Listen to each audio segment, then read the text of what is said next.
అనుకోలే. కష్టాలు ఉన్నప్పుడు పనిచేసే వ్యక్తిగా ఉంటే చాలు నేను అలాంటి అవ్వాలి అనుకున్నాను. నేను దానికోసం ప్రయత్నం చేశాను. నేను పదవుల కోసం నాకు నిజంగా తెలియదు. కానీ ఈ రోజున నాకు ఈ స్థానంలో కూర్చోబెట్టారు. ఈ స్థానానికి మీరు వేసిన ప్రతి ఒక్క ఓటర్కి, ప్రతి ఒక్కరికి కూడా మీ ఓటుకి సరైన వ్యక్తులకి వేసాం, సరైన కూటమికి వేసామని మీరు గర్వపడేలాగా ఉంటుంది మేము చేసే పాలన. ఒక్కళ్ళు ఇప్పుడు బిడ్డ నీ పేరేనా? నీ పేరు నేట్రా పైకి బయట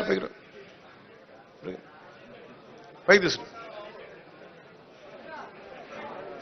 ఏం పేరు నీ పేరు? ఏం పేరు నీ పేరు? నేను చాలాసార్లు నా గొల్లపిల్లలకు వచ్చినప్పుడు కూడా చిన్నపిల్లలు దొరుకుతారు. ఏంటో మంది అంటే మోడీ గారి గురించి చెప్పినప్పుడు ఛత్రికి ఏం అర్థమైంది తెలియదు కానీ చెప్పడం కూడా ఛత్రి నిజంగా అనిపిస్తుంది. ఈ బిడ్డల భవిష్యత్తు కోసం కాకపోతే ఏం చేస్తాం? ఎన్నో రక్షితం నీరు వీళ్ళు ఇవ్వగలిగేది ఏముంది? కనీసం తాగడానికి నీళ్ళు ఇవ్వగలగాలి, చదువు ఇప్పించగలగాలి.